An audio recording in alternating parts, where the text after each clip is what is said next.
Hello everyone, myself Rahul Vyas from PSC अड्डा। Friends,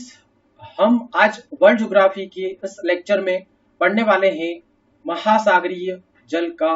खारापन, यानी कि सॉलिनिटी ऑफ द ओशियन वाटर क्या है। आखिर जो महासागर का जल है वह खारा क्यों होता है, इसको प्रभावित करने वाले विभिन्न कारक तथा विभिन्न सागरों में अलग अलग जो है खारे पन से संबंधित जो भी तथ्य हैं उन सभी को आज हम यहाँ पर इस क्लास में डिस्कस करेंगे। फर्स्ट ऑफ ऑल, अगर हम क्लास को स्टार्ट करें तो यहाँ पर आता है लवणता के बारे में। ये जो टॉपिक है इसमें लवणता का आशय क्या होता है। अगर हम बात करें लवणता तो सिंपल सा इसका जो शब्द का मीनिंग है वह आप यूं निकालेंगे कि समुद्र का जो जल होता है,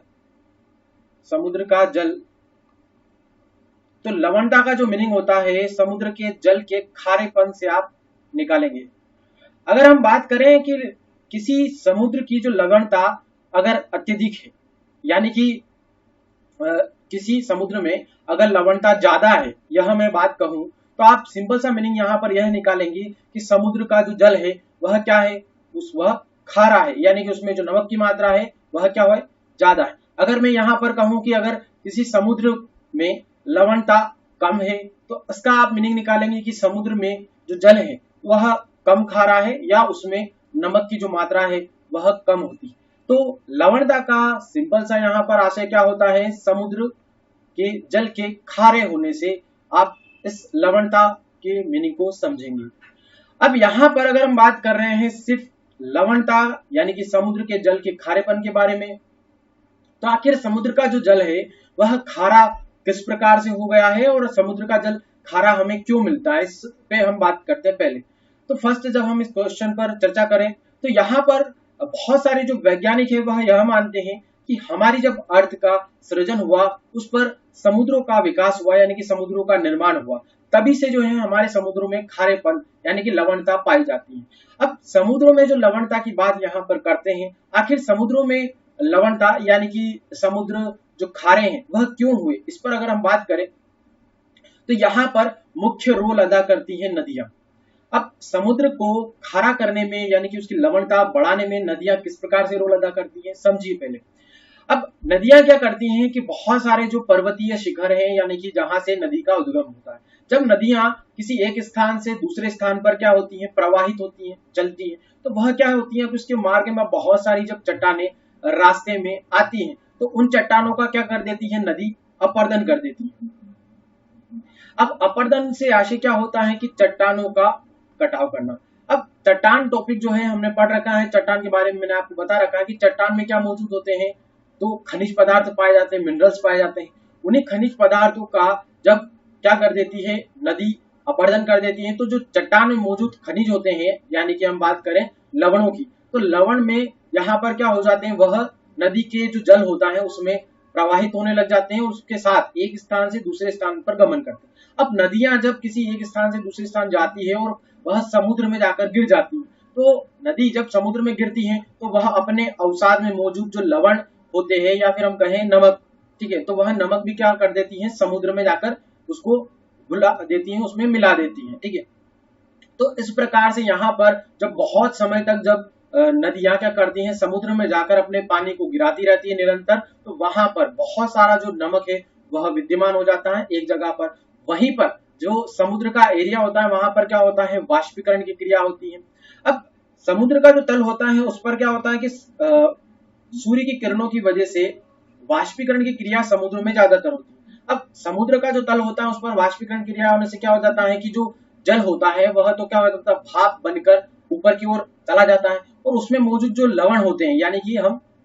यहाँ पर मिनरल्स की बात करें तो जो लवण होते हैं वह क्या हो जाते हैं, वहीं पर छूट जाते हैं, यानी कि नमक एक रूप से वही जो है इकट्ठा रह जाता है हमारे समुद्र की सतह पर। तो यहाँ पर आप देखेंगे कि जो जल है वह तो वाष्पीकरण होकर भाप बनकर ऊपर की ओर उठ गया और बाद में वापस वह जो है वर्षा के माध्यम से हमारी अर्थ पर गिरता है। परंतु यहाँ पर आप देखेंगे कि जब जो नमक है या फिर हम कहें कि अवसाद के साथ जो नदियों के माध्यम से लवण समुद्र में आए थे वह तो उसी जगह पर, एक ही जगह पर क्या हुए, इकट्ठा होते गए। इस प्रकार से ये प्रोसेस बार बार जो है हमारी अर्थ पर, धरातल पर चलती रही और नदियां क्या करने लग गई कि समुद्र में इसी प्रकार से जो उसका लवणता की बात करें तो उसके लवणता की जो प्रतिशत है वह क्या हो गया, बढ़ गया। तो इस प्रकार से इस पूरी क्रिया से यहाँ पर क्या हुआ कि हमारे जो समुद्र थे, महासागर थे, उन सभी में लवणता का जो परसेंटेज है, उनका जो खारापन है वह भी क्या हो गया, बढ़ गया। और आज हम जब देखते हैं तो बहुत सारे जो समुद्र का जल होता है वह हमें खारा ही मिलता है। तो अब इस पूरी बात को हम सिर्फ एक यहाँ पर वन लाइन में डिफाइन कर सकते हैं कि जो महासागरीय लवणता होती है उस अनुपात को कहा जाता है जो समुद्री जल तथा उसमें घुले हुए पदार्थों यानी कि लवण के बीच होता है। अब लवण में बहुत सारी चीजें आती हैं जैसे कि NaCl, ठीक है, NaCl का मतलब नमक, इसके बाद कैल्शियम कार्बोनेट, फिर कैल्शियम फास्फेट, बहुत सारे जो मिनरल्स होते हैं, ठीक है, वह इन लवण के तहत समुद्री जल में घुल जाते हैं, क्योंकि जल का एक गुण होता है, वह क्या कर देता है कि लवणों को अपने अंदर जो है समाहित कर लेती है, घोल देती है। तो यहाँ पर आप सिर्फ इतना सा से पूरी जो बात है मेरे द्वारा कही गई उसको यहाँ पर इस प्रकार से आप डिफाइन कर पाएंगे कि महासागरीय जो लवणता है उस अनुपात, उस रेशो को कहा जाता है जो समुद्री जल और उसमें जो है घुले हुए पदार्थ लवण उसमें पाए जाते हैं, ठीक है। तो इसको इक्वली रूप में हम डिफाइन करते हैं लवणता को। अब अगर हम बात करें कि जो यहाँ पर हमने लवणता की बात की कि लवणता किसे कहा जाता है, समुद्र के खारेपन को, उसके बाद समुद्र में जो है खारापन क्यों हो जाता है ये भी हमने बात की। अब यहाँ पर अगर हम बात करें कि हमारी अर्थ पर जो समुद्र में लवणता है वह कितने प्रतिशत है, ठीक है, तथ्यों की बात करते हैं तो यहाँ पर अलग अलग जो महासागरों में नमक की मात्रा है उसको यहाँ पर हम विद्वानों के अकॉर्डिंग हम जानते हैं कि महासागरीय जल में जो नमक की मात्रा है, ठीक है, वह अलग अलग स्थानों पर विभिन्नता देखने को मिलती है, क्योंकि हम यह नहीं कह सकते कि किसी भी समुद्र का जो जल है वह एक फिक्स, ठीक है, वह एक फिक्स रूप में क्या है, खारा है, या फिर ये इस प्रकार से हम एक उस एवरेज रूप में हम उसको डिफाइन नहीं कर सकते। इसलिए यहाँ पर क्या होता है कि विभिन्न विद्वानों द्वारा अलग अलग मत प्रस्तुत किए गए हैं कि महासागर में जो नमक की मात्रा पाई जाती है, ठीक है, हमारे जो अर्थ पर समस्त जो जल राशि है, ठीक है, उसमें नमक की जो मात्रा है लगभग 2.7 अरब टन ये मानते हैं। कौन से विद्वान? तो क्लार्क, ठीक है, क्लार्क जो वैज्ञानिक है इन्होंने यह माना है कि हमारे अर्थ पर समस्त जल राशि है उसमें कितना नमक है, तो 2.7 अरब टन है। इसके अलावा इससे लगाकर यह माना गया कि 5 अरब टन जो है हमारे महासागर में क्या है, नमक मौजूद है। किसके अनुसार? तो मर्रे वैज्ञानिक के अनुसार। फिर इसके बाद एक और वैज्ञानिक आते हैं जोली, इन्होंने यह माना है कि 50 अरब टन जो है हमारी अर्थ पर पाए जाने वाली जो जल राशि है, जलमंडल है, उस सभी में जो है कितना है नमक, 50 अरब टन जो है नमक मौजूद है। तो ये जो है हमारे अर्थ पर लवणता की जो है उपस्थिति को हम इन तथ्यों के माध्यम से प्रस्तुत कर सकते हैं। अब यहाँ पर अगर हम एवरेज वैज्ञानिक के जो तथ्य हैं उनको अगर साइड में रखते हुए हम बात करते हैं किसी एक इकाई के माध्यम से, ठीक है, यानी कि किसी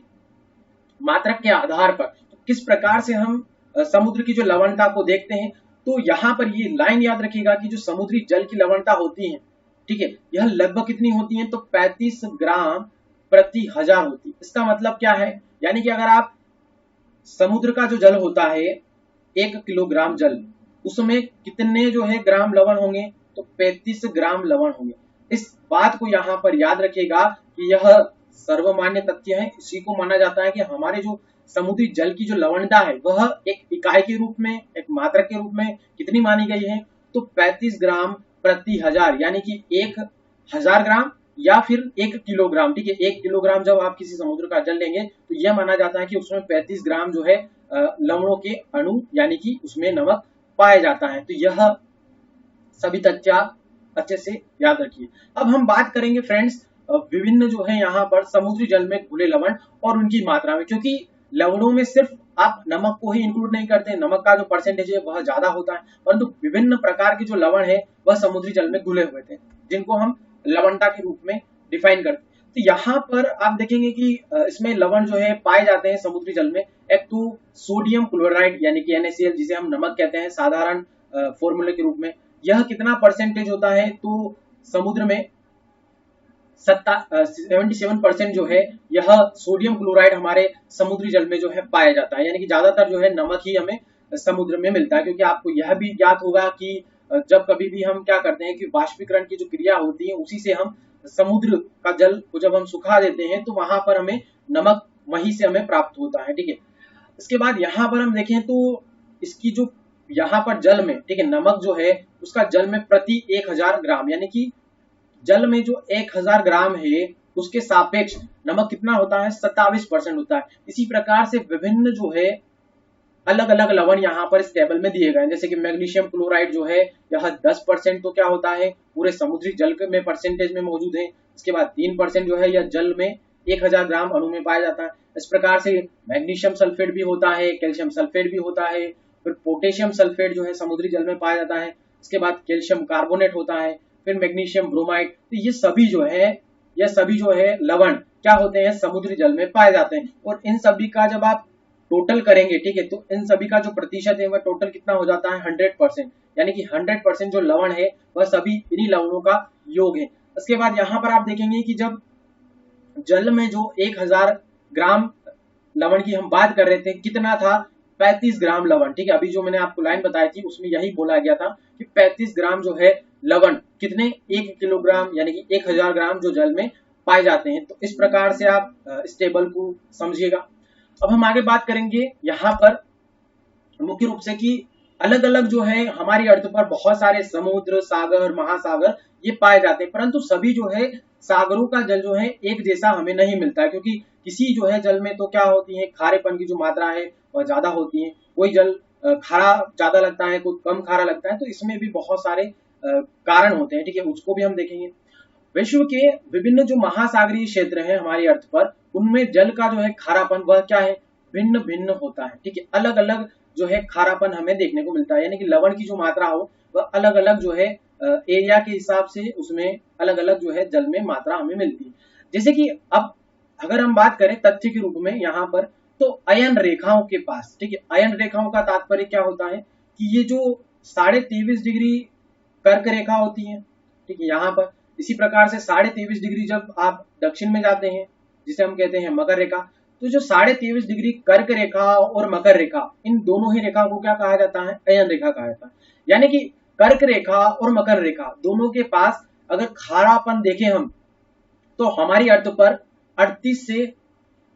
41% जो है खारापन इस एरिया में मिलता है। यानी कि कर्क रेखा पर मौजूद जो आपको महासागर दिखेंगे, इसके बाद मकर रेखा पर आप जो महासागर या समुद्र देखेंगे, तो उन सभी का जो जल है उसका खारापन हमें लगभग 38 से लगाकर 41% हमें मिलता है। परंतु आप जब 21 डिग्री से लगाकर 40 डिग्री अक्षांश, यानी कि जब आप कर्क रेखा से ऊपर की ओर और मकर रेखा से नीचे की ओर जब आप जाएंगे, यानी कि अक्षांश के आधार पर, तो यहाँ पर जो है इस एरिया में मौजूद जो समुद्र है, महासागर है, उसका जो जल है उसमें खारापन लगभग 36% मिलता है। यानी कि आप देखेंगे जहां पर 23.5% जो था, 23.5 जो डिग्री है, ठीक है, यहाँ पर जो लगभग कितना था खारापन, तो हम मान लेते हैं कि 38% था, ठीक है, और इसके ऊपर गए तो यहाँ पर जो खारापन है वह कितना हो गया, 36% हो गया। इसके बाद जब हम देखेंगे विषुवत रेखा के निकट जो है समुद्र जो पाए जाते हैं, उनमें जो खारापन है लगभग 34% मिलता है। यानी कि बिल्कुल हम यहाँ पर 0 डिग्री इक्वेटर की बात कर रहे हैं। जो 0 डिग्री होता है, यानी कि इस पर मौजूद जितने भी समुद्र या महासागर है, उनका एवरेजन जो है इस पर कितना परसेंटेज जो है खारापन पाया जाता है, तो लगभग 34%। अब आप यहाँ पर देखेंगे कि बिल्कुल जो भूमध्य रेखा से जब हम ऊपर की ओर जाते हैं, तो 38% यानी कि कर्क रेखा और मकर रेखा पर क्या मिलता है, हमें ज्यादा खारापन मिलता है। उसके बाद हम फिर कर्क रेखा और मकर रेखा से पोलो की ओर, ध्रुव की ओर जब जाते हैं, तो वहां पर फिर से क्या हो जाता है, तो उसमें कम खारापन मिलता है, ठीक है, परसेंटेज के आधार पर याद रखिएगा। तो इस प्रकार से आप देखेंगे कि बिल्कुल विषुवत रेखा पर खारापन कम था, कर्क रेखा पर और मकर रेखा पर जब आप जाएंगे तो हमारा जो जल का क्षेत्र है उसमें आपको खारापन बढ़ा हुआ मिलेगा। फिर आप पोल्स की साइड, ध्रुवों की साइड जाएंगे तो वहां पर भी जो है क्या होगा, खारापन आपको कम मिलेगा। अब इसके बहुत सारे रीजन है, उसको हम अभी डिस्कस करेंगे कि आखिर ऐसा क्यों होता है। फिलहाल यहाँ पर एक और लाइन लिखी गई है कि जो बंद सागर है, बंद सागर का मीनिंग क्या है कि अगर कोई समुद्र चारों ओर से किसी भूभाग, स्थल भाग से घिरा है तो उसे हम बंद सागर कहते हैं। उसमें क्या होता है, लवणता अधिक पाई जाती है, तथा खुले सागर यानी कि ओपन जो समुद्र होते हैं उसमें लवणता क्या होती है, कम मिलती है। अब इसका मीनिंग समझिएगा यहाँ पर कि अगर कोई ओपन सागर है, जैसे कि फॉर एग्जांपल अगर हम अटलांटिक महासागर, प्रशांत महासागर, हिंद महासागर, ये जो बड़े बड़े महासागर होते हैं, यह सभी क्या होते हैं, किसी स्थल भाग से पूरी तरीके से कवर नहीं होते। तो जब इनका अगर हम एग्जाम्पल ले लेते हैं तो ये क्या होते हैं कि एक दूसरे का जो जल है वह आपस में मिलाते रहते हैं, यानी कि वो जो जल होता है वह एक स्थान से दूसरे स्थान पर गति करता रहता है। तो यहाँ पर क्या होता है कि जो आपस में जब जल मिलते रहते हैं तो यहाँ पर आपस में जल मिलने के फलस्वरूप लवणता क्या हो जाती है, कम हो जाती है। परंतु जो बंद महासागर होते हैं यानी कि पूरी तरीके से क्लोज्ड होते हैं, ठीक है, किसी प्रकार से कोई अन्य समुद्र का पानी किसी अन्य समुद्र में नहीं मिलता है, जैसे कि हम मान लेते हैं फॉर एग्जांपल जो भूमध्य सागर है, काला सागर, ये सभी जो सागर है यह क्या है, चारों ओर से स्थल भाग से घिरे हुए। अब यहाँ पर आप देखेंगे कि अगर इन समुद्रों में जो बिल्कुल तरीके से बंद है पूरी तरीके से, तो वहां पर किसी अन्य समुद्र का जल उसमें नहीं मिलता है। तो यहाँ पर क्या होता है कि उसमें जो लवणता का परसेंटेज है वह क्या होता है, बढ़ता नहीं है। परंतु यहाँ पर जो नदियां उस समुद्र में गिरती रहती हैं वह क्या कर देती हैं, उसमें लवणता का स्तर जो है उसको बढ़ा देती है। यानी कि आप इस एग्जाम्पल को और अच्छी तरीके से समझिए। फॉर एग्जाम्पल हम मान लेते हैं कि अगर एक जो जल है वह क्या है, मीठा है, ठीक है, और एक जल खारा है। तो अगर खारा जल मीठा जल दोनों जब आपस में मिश्रित होंगे, मिलेंगे, घुलेंगे, तो यहाँ पर जो आप देखेंगे कि उसमें जो नमक की मात्रा है या फिर उसका जो स्वाद है वह क्या हो जाएगा, कम हो जाएगा, क्योंकि एक जल क्या था, मीठा था, एक जल खारा था। तो यहाँ दो डिफरेंट प्रकार प्रकृति के जब जल आपस में मिलते हैं, जैसे कि अगर हम खुले सागर की बात करें तो वहां पर जल, दो सागरों के जल, दो महासागरों के जल आपस में मिल जाते हैं, घुल जाते हैं, तो वहां पर जो लवणता होती है वह कम हो जाती है, ठीक है। परंतु जब हम बात करें कि वहां पर सिर्फ एक खारा जल है, ठीक है, जैसे कि हम मान लेते हैं कि सिर्फ एक ही प्रकृति का जल है, खारा, ठीक है। अब वहां पर क्या हो रहा है कि कोई अगर वो चारों ओर से घिरा हुआ क्षेत्र है तो वहां पर नदियां क्या अपना जल गिराती रहेगी, जो खारापन है वह बढ़ता जाएगा। तो निरंतर जो इस प्रकार के क्षेत्र होते हैं जो चारों ओर से बंद रहते हैं उसमें निरंतर जो लवणता है वह परसेंटेज बढ़ता जाता है और वह क्षेत्र जो होता है उसमें लवणता बहुत ज्यादा हमें मिलती है। अब इसको और अच्छी तरीके से हम आगे धीरे धीरे समझते जाएंगे। अगर हम आगे बात करें फ्रेंड्स तो यहाँ पर जो सागरीय जल होता है, ठीक है, मैंने आपको बताया कि जो अलग अलग सागर हैं उसमें जो है खारेपन का रीजन अलग अलग होता है, यानी कि मैंने आपको अक्षांशीय आधार पर बता दिया है कि किसी स्थान पर हमें जो जल है वह खारा मिलता है, किसी स्थान पर खारा कम मिलता है, ठीक है। तो ये कम ज्यादा का क्या रोल है, इसके बहुत सारे रीजन हमें दिखते हैं। तो सागरी जल के खारेपन के कारण क्या क्या है इस पर हम बात करते हैं। विभिन्न कारक, ठीक है, प्रकृति में बहुत सारे कारक इस प्रकार से हैं जो सागरी जल की जो लवणता है उसको कम या ज्यादा वह करते रहते हैं। तो एक एक करके हम इन पॉइंट्स पर बात करते हैं। तो सबसे फर्स्ट जो कारण आता है, रीजन, वह आता है मीठे या शुद्ध जल की प्राप्ति। अब अगर कोई मीठा जल होगा, शुद्ध जल होगा, वह किसी खारे जल में मिलेगा या फिर उसमें जो है घुलेगा, तो वहां पर क्या हो जाएगा, उसकी लवणता कम हो जाएगी। किस प्रकार से कम होगी, यहां पर हम समझते हैं इसको कि जब किसी सागर में वर्षा अथवा नदियों द्वारा मीठा जल बड़ी मात्रा में पहुंचता है तो वहां जल का खारापन क्या हो जाता है, घट जाता है। अब क्या होता है कि अगर किसी जल है, कोई अगर स्थिर जल भी है, वहां पर क्या हो जाता है कि वर्षा होती रहती है, ठीक है, वर्षा होगी तो वर्षा के कारण जो है मीठा जल ही जो है, या फिर नदियों द्वारा भी अगर कोई नदी का मीठा जल है तो वह क्या हो जाता है कि एक किसी समुद्र में वह गिरता रहता है या फिर उसमें घुलता रहता है। तो वहां पर आप देखेंगे कि जब कभी भी इस प्रकार की कोई क्रिया होती है, मैंने आपको बताया कि अगर एक मीठा जल और एक खारा जल दो आपस में मिलेंगे तो वहां पर क्या होता है, उसकी जो लवणता होती है वह क्या हो जाती है, कम हो जाती है। जैसे कि फॉर एग्जाम्पल इसको यहाँ पर दिखाया गया है, समझिएगा कि विषुवत रेखी जो प्रदेश होते हैं, विषुवत रेखी का मतलब 0 डिग्री, इक्वेटर की बात कर रहे हैं इस वाले पूरे रीजन की। अब 0 डिग्री इक्वेटर पर क्या होता है, भारी वर्षा होती है, ठीक है। भारी वर्षा का रीजन क्या होता है कि यहाँ पर सूर्य की जो किरणें हैं वह लंबवत होती हैं, ज्यादा जो है गर्मी पड़ने की वजह से यहाँ पर सुबह तो जो तापमान होता है बहुत ज्यादा होता है और दिन में 2 बजे से लगाकर 4 बजे तक इसमें भारी वर्षा होती है। तो इस पूरे रीजन में क्या होता है, 0 डिग्री के समकक्ष यहाँ पर भारी वर्षा प्रतिदिन होती रहती है। एवं जो नदियां हैं उसके गिरने के कारण इस रीजन में क्या होता है, जल का जो जल है उसका खारापन कम रहता है। अब कम रहने का सिर्फ इतना सा ही रीजन है कि जब यहाँ पर अगर आप किसी खारे जल में मीठा जल अगर आप घोलेंगे तो वहां पर उसका जो खारेपन है वह क्या हो जाएगा, कम हो जाएगा, उसकी जो लवणता है वह कम हो जाएगी, क्योंकि आप मीठा जल जो है उसमें मिला रहे हैं। इसके अलावा जो बंगाल की खाड़ी अगर आप एग्जाम्पल लेंगे यहाँ पर हमारे भारत के संदर्भ में, तो वहां पर नदियों के अधिक गिरने के कारण, ठीक है, नदियां जब आप यहाँ पर देखेंगे तो इनके नदियों के गिरने के कारण जो है खारापन है वह क्या होता है, कम होता है।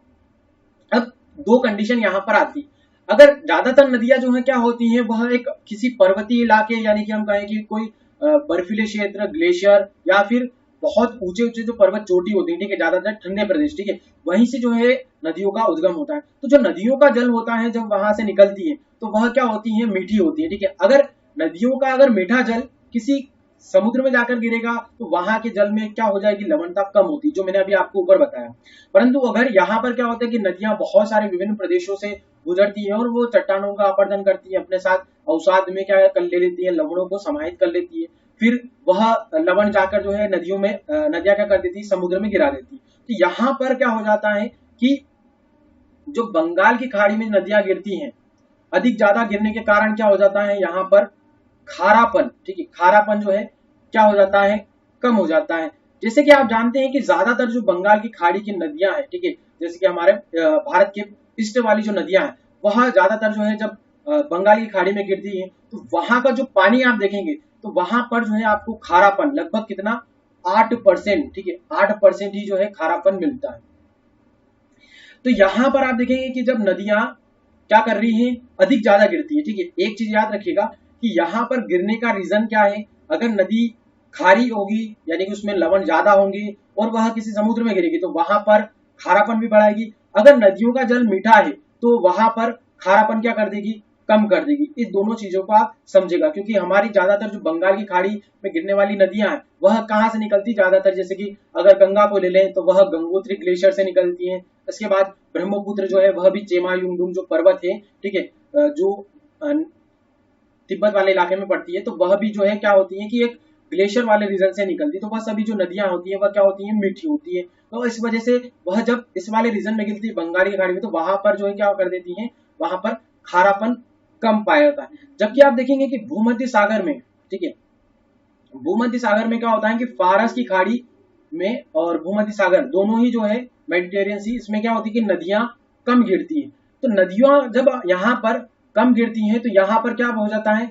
खारापन हमें अधिक मिलता है। अब यहाँ पर समझिएगा कि एक तो ये क्षेत्र क्या है, चारों तरफ से जो है बंद है और यहाँ पर जो नदियां हैं वह भी क्या हो रही है, बहुत कम गिर रही है। परंतु यहाँ पर आप देखेंगे कि यहाँ पर जो खारापन है यानी कि नमक की मात्रा वह क्या मिल रही है, हमें ज्यादा मिल रही है, क्योंकि जो नदियां भी यहाँ पर गिर रही है तो वह जो है सभी यहाँ पर जो जल है, ठीक है, वह क्या हो रहा है, उसमें नमक यानी लवण युक्त जो जल है वही जो है गिर रहा है, उसमें एक पूरे चारों तरीके से वह क्या हो रहा है, किसी अन्य समुद्र के जल से टच नहीं कर रहा, क्योंकि वह चारों तरफ से क्या है, एक भू आबद्ध रूप में है, ठीक है। तो इस प्रकार से आप देखेंगे कि उसमें किसी प्रकार से कोई अन्य जल या फिर वर्षा, ठीक है, वर्षा का जल भी जो है उसमें नहीं गिर रहा है, क्योंकि वह 0 डिग्री पर मौजूद नहीं है। क्योंकि आप देखेंगे कि बंगाल की खाड़ी वाला जो रीजन है वह एकदम बिल्कुल 0 डिग्री के समीप है, तो यहाँ पर वर्षा भी ज्यादा होती है, नदियां जो है वह भी मीठा जल गिराती रहती है। तो इस कारण तो बंगाल की खाड़ी वाले रीजन में क्या होती है, लवणता कम मिलती है। परंतु जब आप देखेंगे यहाँ पर कि ये जो फारस की खाड़ी वाला क्षेत्र है यानी कि सऊदी अरब के आसपास आप जाएंगे तो वहां पर फारस की खाड़ी, भूमध्य सागर, ठीक है, तो इन दोनों रीजन जो 0 डिग्री के समकक्ष नहीं है, ठीक है, वह लगभग कर्क रेखा के समीप पड़ते हैं। तो यहाँ पर आप देखेंगे कि यहाँ पर एक तो नदियां भी कम गिरती हैं, वर्षा भी कम होती है, तो इतने बहुत सारे जो रीजन है इसकी वजह से यहाँ पर क्या होता है, लवण, ठीक है, जो खारापन है वह क्या होता है, अधिक हमें पाया जाता है, यानी कि यहाँ का जो जल है वह खारा होता है। इन रेखाओं पर यानी कि कर्क रेखा और मकर रेखा, इस पर कम वर्षा के कारण, ठीक है, जैसा कि मैंने आपको पहले ही बता दिया है कि यहाँ पर कम वर्षा के कारण जो है हमें अधिक जल मिलता है कर्क रेखा और मकर रेखा पर, ठीक है। तो इस प्रकार से आप याद रखिएगा कि वर्षा के होने के फलस्वरूप या फिर मीठा जल, ठीक है, नदियों के माध्यम से जब मीठा जल किसी समुद्र के जल में मिलता है तो वहां पर लवणता कम होती जाती है। अब सेकंड जो है यहाँ पर अगर हम रीजन की बात करें तो सेकंड रीजन आता है, सेकंड कारक वाष्पीकरण की मात्रा। अब वाष्पीकरण की जब क्रिया होती है समुद्र में तो वहां पर क्या होता है कि जो नमक होते हैं, लवण जो होते हैं वह क्या हो जाते हैं, उसी स्थान पर जो है टिक जाते हैं और जो जल होता है वह भाप बनकर ऊपर की ओर चला जाता है। तो जब वाष्पीकरण की क्रिया होती है तो जहां पर अधिक वाष्पीकरण होगा उन क्षेत्रों में क्या होगा, नमक की मात्रा अधिक पाई जाएगी, क्योंकि बार बार जो है नदियां कहला रही है, समुद्र के एरिया में नमक गिरा रही है और फिर समुद्र में वाष्पीकरण की क्रिया हो रही है, तो वहां पर जो जल है वह तो भाप बन के ऊपर चला जाता है, परंतु जो लवण के कण होते हैं वह तो उसी स्थान पर जो है टिकते रहते हैं। इस प्रकार से वह एक पूरे क्षेत्र में नमक का जो प्रतिशत है वह बढ़ता जाता है। तो इस प्रकार से आप देखेंगे कि जब वाष्पीकरण की मात्रा को देखें तो स्वच्छ आकाश और अधिक वाष्पीकरण, यानी कि जहां पर ज्यादा वाष्पीकरण होता है उन क्षेत्रों में नमक की मात्रा भी क्या होती है, अधिक पाई जाती है, क्योंकि एक के ऊपर एक जो है नमक क्या हो जाएंगे, वहां पर इकट्ठा होता जाएगा। जैसे कि फॉर एग्जांपल आप देखेंगे कि अयनवृत्तीय क्षेत्र, यानी कि हम बात करें कि जो कर्क रेखा होती है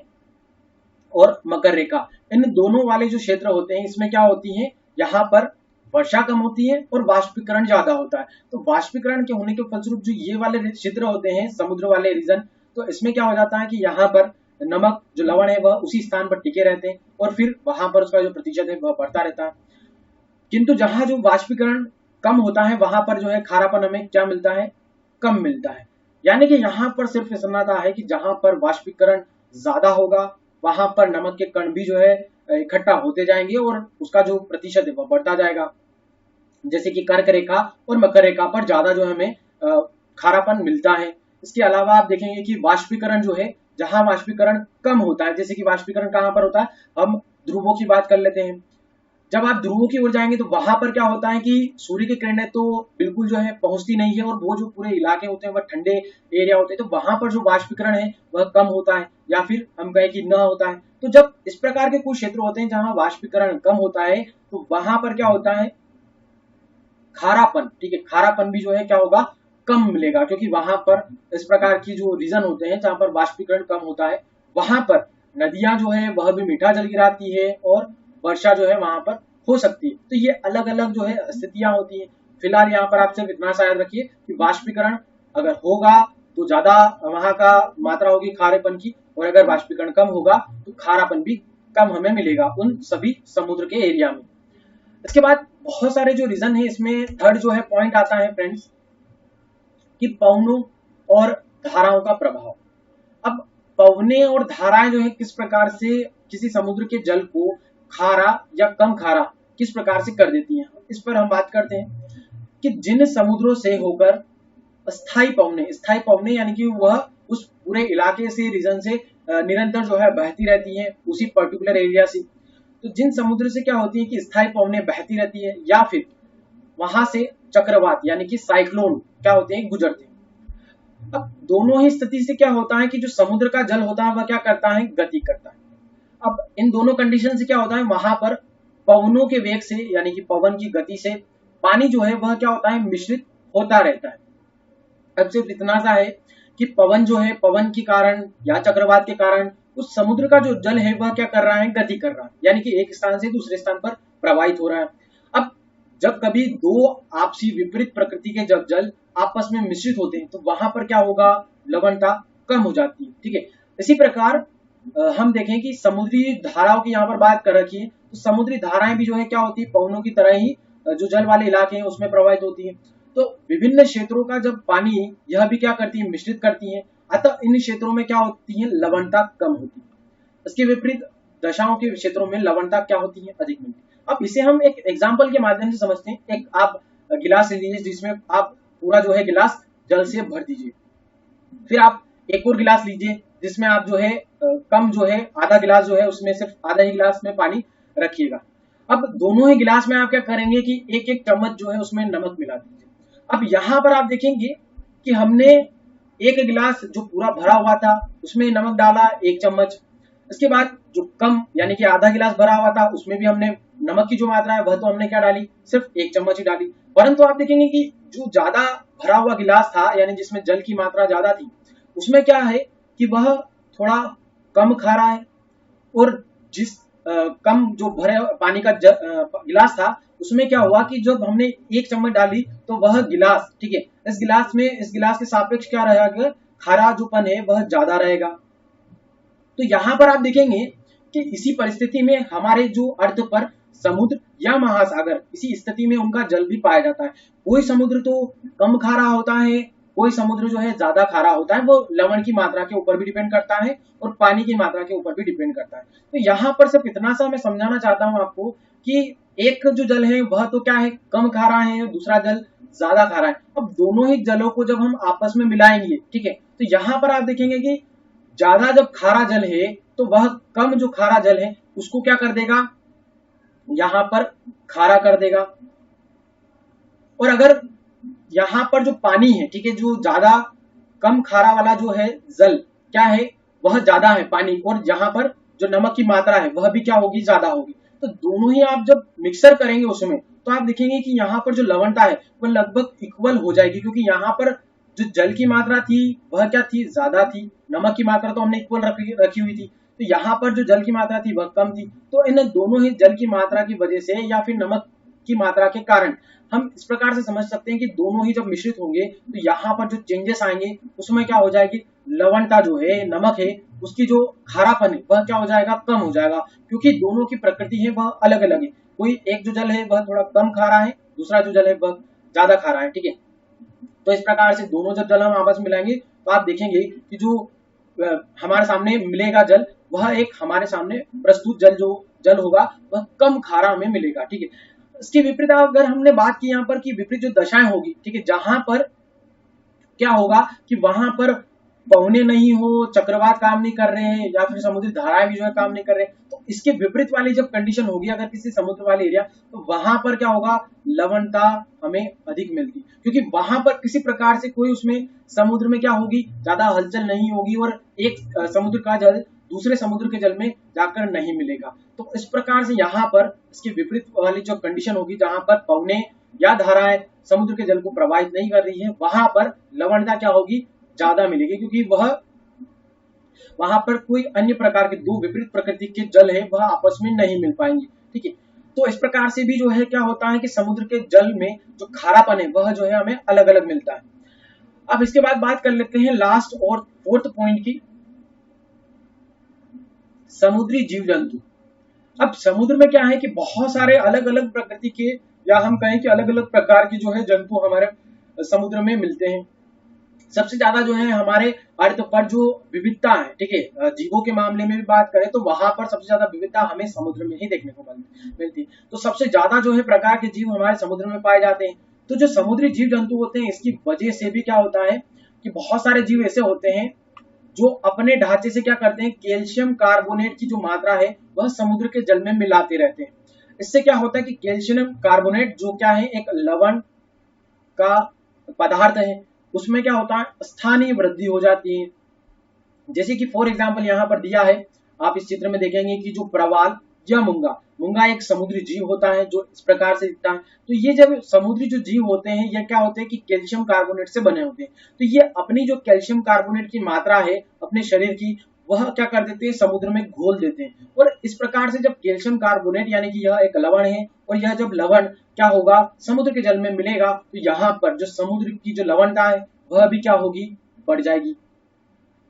तो यहाँ पर आप देखेंगे कि समुद्री जो जीव जंतु है उसकी वजह से भी जो है समुद्र की लवणता क्या हो जाती है, बढ़ जाती है। अब इसके अलावा ये तो हमने बात की 4 मुख्य पॉइंट्स की,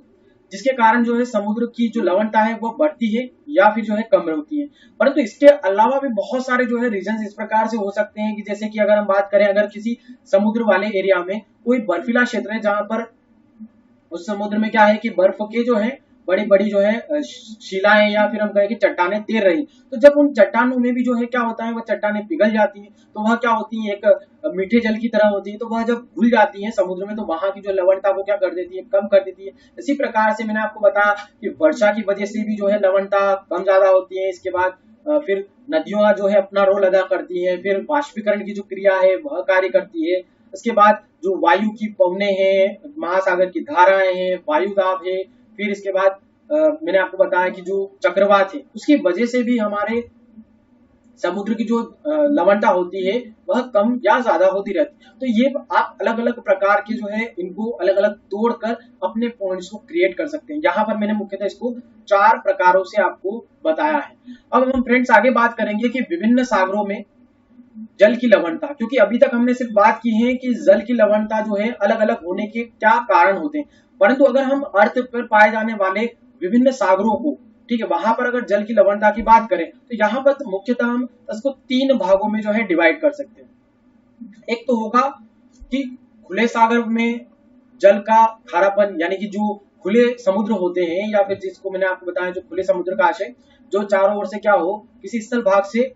घिरे ना हो, ठीक है, उसमें जो है उसका खुलापन हो, जैसे कि अटलांटिक महासागर, प्रशांत महासागर, हिंद महासागर, ठीक है, तो ये किसी प्रकार से कोई क्या है, घिरे हुए नहीं है, वो पूरी तरीके से बंद नहीं है, ठीक है। तो खुले सागरों में जल का खारापन, उसके बाद अंशतः, ठीक है, नॉर्मल हम वहां पर बात करेंगे कि जो आंशिक रूप से भूमि से घिरे हुए जो है समुद्र है उनका खारापन, इसके बाद बंद सागर, जो चारों ओर से क्या हो, स्थल भाग से पूरी तरीके से बंद हो, उन बंद सागरों में खारापन। तो इस प्रकार से हम विभिन्न सागरों में हमारे अर्थ पर पाए जाने वाले जितने भी समुद्र हैं उनका जो जल है उसकी लवणता को हम यहाँ पर 3 प्रकारों से पढ़ सकते हैं। फर्स्ट यहाँ पर हम बात करेंगे कि खुले जल में, जो खुले सागर होते हैं उसमें जल का जो खारापन है वह किस प्रकार से होता है। तो इसको भी हम हमारी सुविधा की दृष्टि से 3 प्रकार से बांटकर पढ़ते हैं, ठीक है। एक है भूमध्य रेखीय सागर, ठीक है, दूसरा अनावर्तीय सागर और तीसरा है ध्रुवीय सागर। ये 3 प्रकार से हम हमारी अर्थ पर जो खुले सागर हैं उसमें हम हमारे खारेपन को समझ सकते हैं। अब फर्स्ट बात करते हैं यहाँ पर कि अयनवर्तीय सागर, ठीक है। अब ये अयनवर्तीय सागर जो है कौन सा वाला रीजन है, तो यहाँ पर आप देख पाएंगे कि ये जो ट्रॉपिक ऑफ कैंसर है, यानी कि 23.5 डिग्री नॉर्थ और 23.5 डिग्री साउथ, ठीक है, यानी कि ट्रॉपिक ऑफ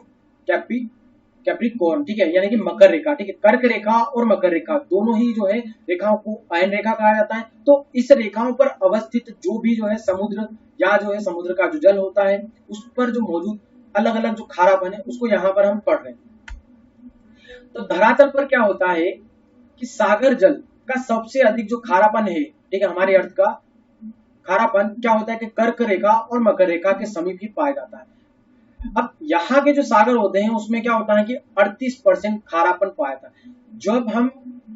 कर्क रेखा और मकर रेखा की बात करें तो सबसे ज्यादा जो खारापन है वह कहां पर मौजूद मिलेगा हमें, हमारे अर्थ पर 38% सबसे ज्यादा जो है खारापन हमें इन्हीं रेखाओं के समीप जो है पाए जाने वाले जो समुद्र होंगे उस पर मिलेगा। लगभग कितना, तो डेटा के अकॉर्डिंग 38% जो है खारा जल हमें इस वाले रीजन में मिलता है।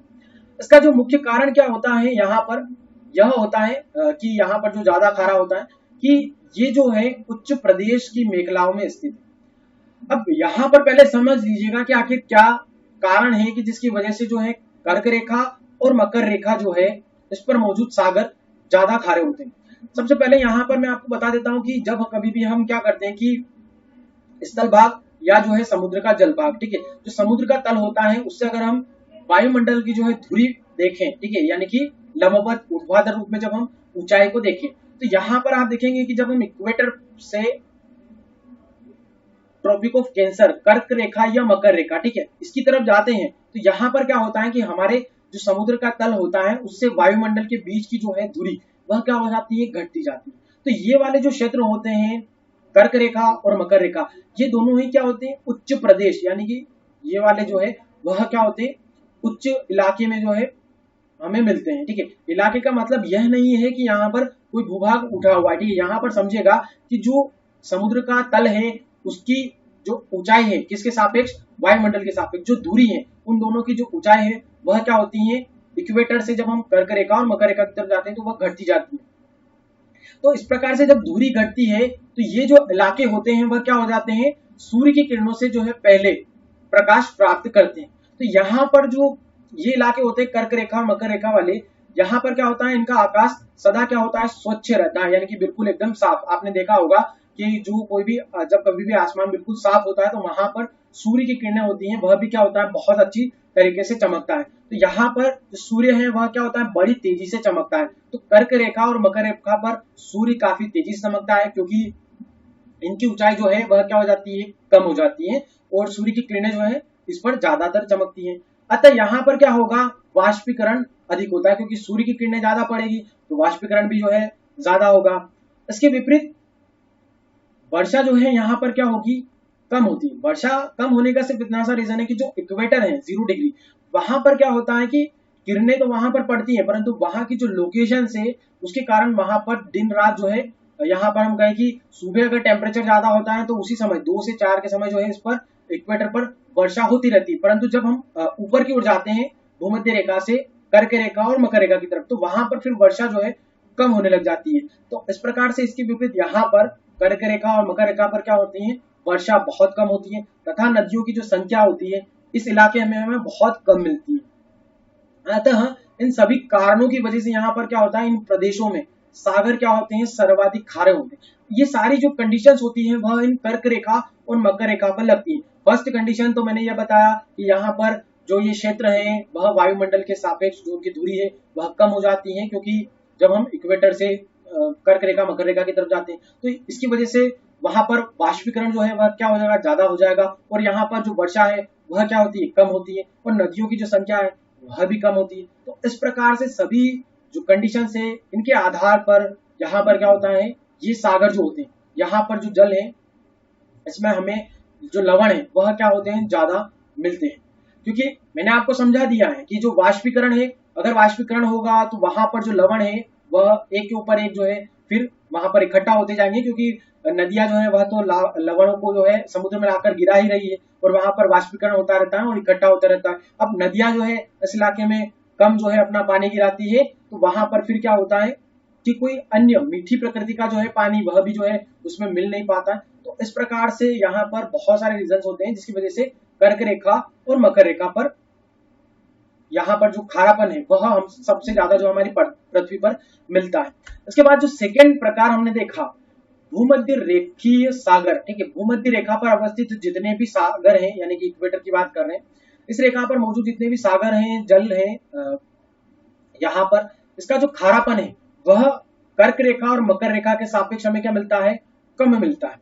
अब इसका रीजन भी हम देख लेंगे यहाँ पर कि जो अयन रेखाएं हैं इनके सापेक्ष क्या है, अपेक्षा भूमध्य रेखा का जो समीप है इसमें खारापन, ठीक है, खारापन क्या होता है, बहुत ही कम होता है, लगभग 35 से 36% जो हमें मिलता है, क्योंकि कर्क रेखा पर कितना था, 38% था, मकर रेखा पर भी जो है 38% था, परंतु इक्वेटर पे 36% ही जो है खारापन जल हमें मिलता है। अब यहाँ पर क्या होता है, इसका रीजन यहाँ पर जान लीजिए कि यहाँ के जो सागरीय क्षेत्र होते हैं इसमें क्या होती है, गर्मी अधिक पड़ती है, क्योंकि यहाँ पर जो गर्मी है वहां पर सूर्य की जो किरणें हैं वह लंबवत पड़ती है, ठीक है, परंतु यहाँ पर जो वाष्पीकरण की क्रिया है वह क्या होती है, ज्यादातर कैंसर यानी कि हम बात करें कर्क रेखा और मकर रेखा, इन दोनों ही इलाकों में वाष्पीकरण की क्रिया ज्यादा होती है और वर्षा कम होती है। ये दो स्थितियां याद रखिए। अब ये जो इक्वेटर वाले सागर होते हैं इसमें क्या होती है, गर्मी तो अधिक पड़ती है क्योंकि सूर्य की किरणें डायरेक्ट पड़ रही, परंतु यहाँ पर रीजन आता है कि लेकिन यहाँ पर प्रतिदिन क्या हो रहा है, संवहनी वर्षा हो रहा है। वर्षा का एक प्रकार होता है संवहनी वर्षा। अब संवहनी वर्षा जो है यहाँ पर क्या होता है, निरंतर होती रहती है, जो मैंने आपको बताया कि 2 से 4 के बीच जो है इक्वेटर पर डेली प्रतिदिन जो है यहाँ पर वर्षा होती रहती है। ये सभी जो है वायुमंडल का थोड़ा सा पार्ट है, वहां पर थोड़े से कॉन्सेप्ट आपको समझने पड़ेंगे। तथा यहाँ पर क्या होती है, नदियों से जो प्राप्त जल है उसके कारण जो है यहाँ पर लवणता में कमी आती रहती है। यानी कि एक तो यहाँ पर इस पूरे इक्वेटर वाले जो समुद्र होते हैं उसमें वर्षा के कारण जो है मीठा जल क्या हो रहा है, मिल रहा है, फिर नदियां भी जो है वहां पर आकर मिल रही है, बहुत सारी नदियां जो है अपना पानी गिराती हैं इस इलाके में। तो यहाँ पर इन दोनों ही कारणों से क्या हो जाती है, समुद्र का जो जल है उसमें लवणता हमें कम मिलती है। तो इस प्रकार से यहाँ पर आप समझिएगा। उसके बाद हम बात करेंगे लास्ट, इसका जो थर्ड प्रकार है ध्रुवीय सागर। ध्रुवीय सागर का मतलब हम बात कर रहे हैं बिल्कुल 66.5 डिग्री से नॉर्थ पोल और यहाँ पर साउथ पोल की। अब ध्रुवीय वाले जो इलाके होते हैं वह तो क्या है, बिल्कुल ही सूर्य की जो है किरणों से मुक्त है, वह ज्यादा ठंडे प्रदेश होते हैं, तो वहां पर वाष्पीकरण की जो क्रिया है वह कम होती है। तो इस कारण जो है वहां पर क्या होता है कि समुद्र का जो खारापन है वह कम मिलता है हमें। जैसे कि यहाँ पर हम देख लेते हैं इसको कि ध्रुवों के समीप खारेपन का जो अनुपात है वह क्या होता है, अत्यंत कम होता है। यहाँ का खारापन अगर हम तथ्य के रूप में देखें तो लगभग 20%, ठीक है, 20% हमें जो है मिलता है, या फिर लगभग इससे और कम मिलता है, क्योंकि यहाँ जो है वाष्पीकरण क्या होता है, कम होता है, क्योंकि सूर्य की किरणें यहाँ पर नहीं पहुंच पाती है। हिमखंडों के पिघलने यानी कि जो बर्फीले वाले जो हम बात कर रहे थे अभी की, किसी अगर समुद्र में बड़े बड़े जो है ग्लेशियर्स है या फिर कोई हिम की शिलाएं हैं, चट्टाने हैं, तो वह क्या हो जाती है, पिघलती हैं, ठीक है। पिघलने के कारण क्या हो जाता है, तथा अनेक नदियां जो है इन समुद्रों में क्या होती हैं, गिरती रहती हैं। जो ध्रुवीय इलाके में जो समुद्र है उनमें क्या होती है कि नदियां गिरती हैं, तो उसमें जो पानी होता है वह भी क्या होता है, ग्लेशियर्स का ही पानी होता है, बर्फ का ही पानी होता है, तो वह क्या होता है, मीठा पानी होता है। तो इस प्रकार से आप देखेंगे कि यहाँ पर जब वाष्पीकरण कम हो रहा है, ठीक है, वाष्पीकरण कम होगा तो क्या होगा, लवणता भी कम होगी, और हिमखंड पिघल रहे हैं, बर्फ पिघल रही है, फिर नदियां जो है जल गिरा रही है मीठा, तो इन सभी रीजंस की वजह से यहाँ पर क्या होता है, स्वच्छ जल की अधिक प्राप्ति के कारण इसका यहाँ पर हमारा जो खारापन है समुद्र का, इस इलाके में ध्रुवीय सागर जो होते हैं वह क्या होते हैं, उसमें खारापन बहुत ही कम मिलता है। तो इस प्रकार से हमने जो ओपन्ड सागर है, यानी कि हम खुले समुद्र की बात कर रहे थे, उन 3 समुद्रों में यहाँ पर हमने अलग अलग बात करी है। अब हम बात करेंगे नेक्स्ट जो है कि अंशतः भूमि, यानी कि आंशिक रूप से जो भूमि से घिरे हुए जो सागर है उसके खारेपन के बारे में। हमारी अर्थ पर पाए जाने वाले बहुत सारे जो सागर है वह इस प्रकार से आंशिक रूप से घिरे हुए, उनमें जो है खारेपन किस प्रकार से पाया जाता है वह सभी हम यहाँ पर बात कर लेते हैं। कि जो खुले महासागरों की अपेक्षा, यानी कि जो हमने अभी देख चुके हैं, उनकी अपेक्षा क्या है कि आंशिक रूप से जो घिरे हुए समुद्र होते हैं उनके खारेपन में अधिक भिन्नता, यानी कि डिफरेंसेस हमें मिलती है। कैसे मिलती है, जैसे कि आप देखेंगे कि अभी हमने बात की, जैसे कि जितने भी खुले हुए महासागर में थे उसमें अलग अलग, भूमध्य रेखा पे अलग होता है खारापन, इसके बाद कर्क रेखा, मकर रेखा पर जो है ज्यादातर जो है खारापन मिलता है, इसके बाद ध्रुवों पर जो हमें खारापन कम मिलता है। परंतु यहाँ पर हम बात कर रहे हैं आंशिक रूप से घिरे हुए समुद्र, जैसे कि फॉर एग्जाम्पल जो भूमध्य सागर है उसमें 37 से 39%, लाल सागर में 37 से 41% और फारस की खाड़ी में 38 से लगाकर 40% तक जो है इसमें लवणता हमें मिलती है। अब ये सभी जो है सागर आपको इस वाले रीजन में मिल जाएंगे। ये है अफ्रीका महाद्वीप, ठीक है,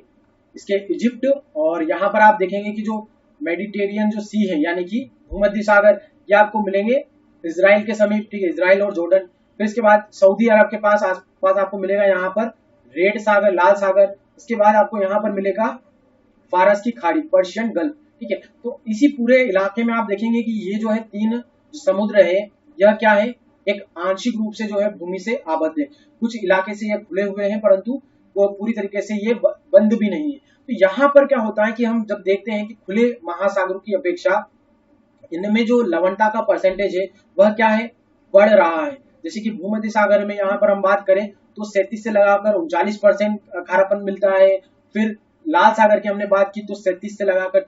41% इसमें खारापन हमें मिलता है। 38 से 40% जो है हमें फारस की खाड़ी में लवणता जो है मिलती है। तो इस प्रकार से आप देखेंगे कि जो आंशिक रूप से जो है घिरे हुए ये जो सागर होते हैं इसमें लवणता मिलती है। अब इसमें जो लवणता का कारण है आखिर क्या है, यहाँ पर हम बात करते हैं कि ये जो सागर हैं, ठीक है, सभी इसमें क्या होता है, ऊंचे तापक्रम, यानी कि जो टेम्परेचर होता है वह ज्यादा होता है। क्योंकि ये किस इलाके में है, मैंने आपको अभी बताया है कि ये सभी जो समुद्र है वो कर्क रेखा के समीप जो है आपको मिलेंगे। तो इन सभी पे क्या होता है कि टेम्परेचर अधिक होने के कारण वाष्पीकरण क्या होता है, अधिक होता है। अब वाष्पीकरण अधिक होगा तो लवणता भी अधिक होगी। और इस इलाके में क्या होती है, वर्षा कम होती है, क्योंकि वर्षा सबसे ज्यादा क्या होती है, इक्वेटर पे होती है। अब कर्क रेखा वाले पे जो है यह सभी जो है सागर हम बात कर रहे हैं, तो यहाँ पर वर्षा क्या होती है, कम होती है। और नदियां भी क्या करती है कि नदियों के द्वारा जल की मात्रा भी यहाँ पर कम पहुंचाई जाती है। तो इसकी वजह से यहाँ पर जो है ये जो सभी सागर की बात की हमने, ये सभी सागर जो है हमें खारे मिलते हैं, क्योंकि इन सभी जो है इलाके की जो क्षेत्र की कंडीशन है कुछ इस प्रकार से रहती है कि यहाँ पर टेम्परेचर ज्यादा होता है, वाष्पीकरण अधिक होता है, वर्षा कम होती है और नदियों द्वारा जो जल है वह भी कम गिराया जाता है। इस प्रकार से इन सभी जो है परिस्थितियों के कारण इस रीजन वाले क्षेत्र, या फिर हम कहें कि आंशिक रूप से जो है घुरे हुए वाले जो क्षेत्र होते हैं सागर, वहां पर लवणता हमें कम मिलती है। परंतु इसके विपरीत अगर हम बात करें यहाँ पर कि आंशिक रूप से घिरे हुए जो समुद्र होते हैं उसमें आते हैं और भी बहुत सारे सागर हैं, जो जैसे कि काला सागर को हम लें, इसके बाद बाल्टिक सागर की बात करें और उत्तरी सागर की बात करें, तो इसमें क्या होता है कि खारापन कम पाया जाता है। दोनों ही प्रकार के समुद्र में मिलते हैं। एक हमने बात की आंशिक रूप से घिरे हुए समुद्र में, जिसमें भूमध्य सागर भी आते हैं, लाल सागर, फारस की खाड़ी, सभी में क्या है, खारापन ज्यादा है, क्योंकि यह कहां पर मौजूद है, कुछ इस प्रकार की परिस्थिति में मौजूद है कि वहां पर लवणता हमें ज्यादा मिलती है। उसके विपरीत जब हम बात कर रहे हैं कि यहाँ पर मिलेगा आपको काला सागर और बाल्टिक सागर और उत्तरी सागर, ठीक है। यहाँ पर आप देख पाएंगे ये है ब्लैक सी, ठीक है, ये तुर्की के आसपास। फिर इसके बाद बाल्टिक सागर आप यहाँ पर देख पाएंगे। उसके बाद आपको यहाँ पर मिलेगा इसी एरिया में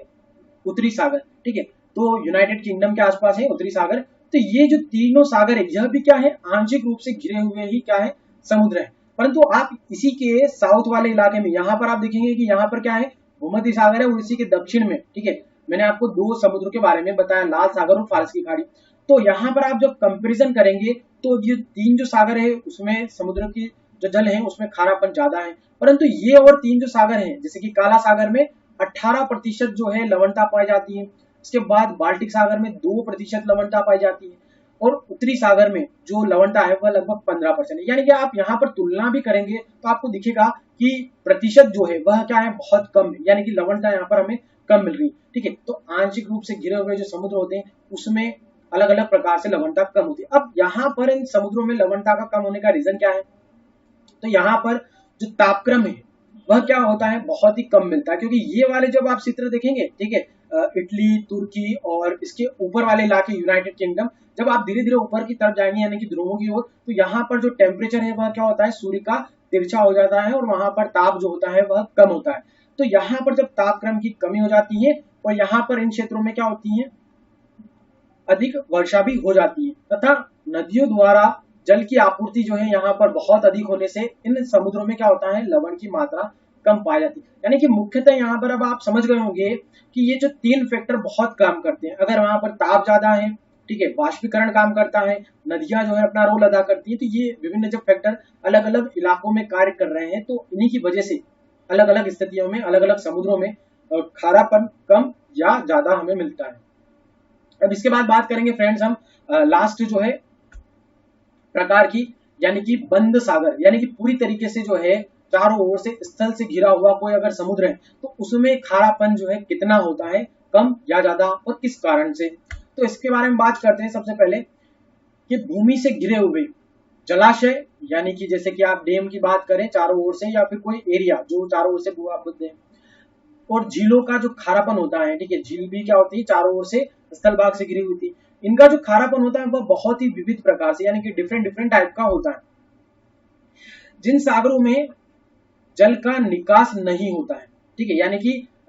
एक समुद्र का जल दूसरे समुद्र के जल में नहीं मिल रहा है, ठीक है, तो वे अपेक्षाकृत क्या होते हैं, बहुत खारे होते हैं, ठीक है। क्योंकि वहां पर क्या होता है, इसका रीजन वाष्पीकरण के कारण जल वाष्प क्या होता है, वह भाप बनकर ऊपर जो है उठता रहता है, और नमक के जो कण होते हैं वह क्या होते हैं, वही जो है उसी स्थान पर छूट जाते हैं। अब मैंने आपको समझा दिया है कि वाष्पीकरण जब ज्यादा होता है और नदियां क्या ला रही है कि लवण जो है निरंतर समुद्र में छोड़ रही है और वहां पर जो नमक के कण है वह उसी एक स्थान पर जमा होते जा रहे हैं, तो जो समुद्र होते हैं उसका जो खारापन है वह बढ़ता जाता है किसी भी इलाके में जो चारों ओर से क्या होते हैं, बंद होते हैं। अगर चारों इलाके से जो है चारों तरफ से अगर कोई इलाका समुद्र का या जल का बंद नहीं होगा तो वहां पर अगर इस प्रकार से क्या हो रहा है, नमक की मात्रा बढ़ रही है, परंतु वह जल क्या होता है, किसी अन्य जल से जब मिल जाता है तो उसकी प्रकृति, उसकी जो लवणता है वो फिर से कम हो जाती है। तो इस प्रकार से आप समझ पाएंगे कि जो इलाके चारों ओर से क्या हो, बंद हो और वहां पर वाष्पीकरण की क्रिया होती है तो नमक के कण बढ़ जाते हैं, तो वहां पर जो है पूरा जो खारापन है वह भी हमें क्या मिलता है, सबसे ज्यादा मिलता है। अब फॉर एग्जांपल हम बात कर रहे हैं यहाँ पर कैस्पियन सागर की। कैस्पियन सागर आपको मिलेगा रूस में, ठीक है, कैस्पियन सागर एक झील है और यह आपको मिलेगी रूस वाले इलाके में। तो इसके जो उत्तरी भाग में खारेपन का औसत और दक्षिण में दोनों में ही लगभग कितना है, 170%, यानी कि कैस्पियन सागर के आसपास के जो जल वाले एरिया है उसमें 170% तक जो है खारापन यानी कि लवणता पाई जाती है। विश्व में सबसे अधिक जो है खारापन अगर बात करें तो सबसे ज्यादा जो है खारापन हमें मिलता है मृत सागर में, ठीक है। मृत सागर में जो खारापन की जो परसेंटेज है वह 238% है। अब जो खारापन की हमने यहाँ पर बात की तो मृत सागर यानी कि डेड सी, अब डेड सी जो है इसमें 238% यानी कि आप परसेंटेज से भी अंदाजा लगा सकते हैं कि मृत सागर में जो है लवणता कितनी है, यानी कि नमक की मात्रा बहुत ज्यादा है। तो मृत सागर का एक फैक्ट है कि मृत सागर में आप अगर गिर जाते हैं तो आप मृत सागर में डूबते नहीं है, क्योंकि मृत सागर में अगर आप कभी भी छलांग मारते हैं तो वहां पर अगर आप अपने हाथ पैर नहीं भी हिलाते हैं तब भी आप उस सागर में डूबते नहीं है और उसमें कभी भी जो है किसी मनुष्य की मृत्यु नहीं हो सकती। सिर्फ इसका इतना सा ही रीजन है यहाँ पर कि इसकी जो लवणता है, ठीक है, यहाँ पर आप देखेंगे कि इसकी जो लवणता है, खारेपन की जो बात करें तो इसका जो जल का खारापन है वह बहुत ही ज्यादा है। तो यहाँ पर क्या होता है कि एक फैक्ट काम करता है कि अगर किसी जल में हम अशुद्धि को मिला देते हैं तो अशुद्धि को मिलाने की वजह से क्या होता है, उसका जो घनत्व होता है जल का वह क्या हो जाता है, बढ़ जाता है। तो इसी प्रकार से जो है यह साइंस का रूल यहाँ पर भी इंप्लीमेंट होता है। मृत सागर में क्या हो रहा है कि मृत सागर में न डूबने का सिर्फ इतना सा रीजन होता है कि यहाँ पर जो नमक की मात्रा है यानी वह क्या कर देती है, एक नमक अशुद्धि के रूप में कार्य करती है और उसकी वजह से जो जल होता है वह खारा तो होता ही होता है, साथ में जो उसका जो घनत्व है जल का वह भी क्या हो जाता है, बढ़ जाता है। तो हमारे जो शरीर के सापेक्ष जब जल का घनत्व ज्यादा होगा तो वह जल हमें डूबने ही नहीं देगा। इसलिए जो हमारा जो शरीर है वह गिरने के बावजूद भी मृत सागर में डूबता नहीं है, ठीक है। तो घनत्व का जो कॉन्सेप्ट है वह यहाँ पर कार्य करता है। किंतु अब टर्की की जो वोन झील होती है, ठीक है, तुर्की में जो वोन झील है इसका खारापन लगभग 330% अंकित किया गया है। विश्व में अगर हम बात करें तो सबसे ज्यादा जो खारा इलाका है, जल है, उसकी बात करें तो सबसे ज्यादा जो है खारेपन के आधार पर जो तुर्की की वोन झील है वही सबसे खारी जल राशि या खारी जो है झील है, ठीक है। तो वोन झील तुर्की की सबसे खारी है, कितनी है तो 330% जो है इसमें लवणता यानी कि खारापन हमें मिलता है। फिर इसके बाद सेकंड नंबर पर आता है मृत सागर का खारापन, ठीक है, कितना 238%। मृत सागर आपको डेड सी कहां पर मिलेगा, तो ये मिलेगा आपको इजराइल और जॉर्डन की बाउंड्रीज पर, ठीक है। यहाँ पर है डेड सी, यहाँ पर है इजराइल, यहाँ पर है जॉर्डन, तो इन दोनों की बाउंड्रीज पर आपको मिलेगा डेड सी। और डेड सी यानी कि मृत सागर के बारे में मैंने आपको फैक्ट बताया। तो इस अतुल जो खारेपन के कारण क्या होता है, मनुष्य भी जो है इसमें नहीं डूब पाता है। अगर आप देखेंगे कि तुर्की की वोन झील जो है टर्की की, तो उसमें भी जो है खारापन काफी ज्यादा है, जो लवण की मात्रा वह ज्यादा है, तो घनत्व भी जल का ज्यादा होगा, तो वहां पर भी जो है मनुष्य डूबता नहीं है। इसी प्रकार मृत सागर में भी जो है कोई मनुष्य डूबता नहीं है। इसके बाद यहाँ पर एक और बात की गई है कि साल्ट लेक, ठीक है, साल्ट लेक आपको मिलेगी यूएसए में, ठीक है।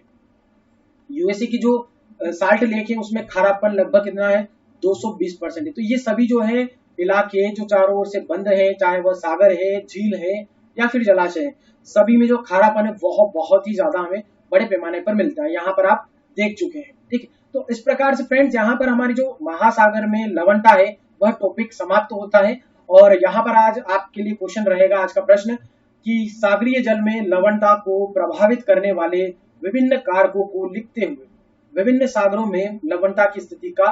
वर्णन कीजिए। ये लिखेंगे आप 200 वर्ड लिमिट में। तो यहाँ पर मैं आशा करता हूँ कि आपका जो कॉन्सेप्ट है लवणता के प्रति, कहाँ पर लवणता ज्यादा हो रही है, कहाँ पर कम हो रही है, इस पर आप अच्छे से स्टडी करेंगे और अच्छे से आपको समझ में भी आया होगा। तो यहाँ पर फ्रेंड्स हमारा जो ये क्लास है यह जो है डीएन होता है। और आज के लिए मैं अपनी वाणी को यही विराम देते हुए आप सभी से अलविदा कहता हूँ। और ज्यादा जानकारी के लिए आप हमारी साइट pstudent.com को विजिट कर सकते हैं। तो दोस्तों आप सभी का धन्यवाद।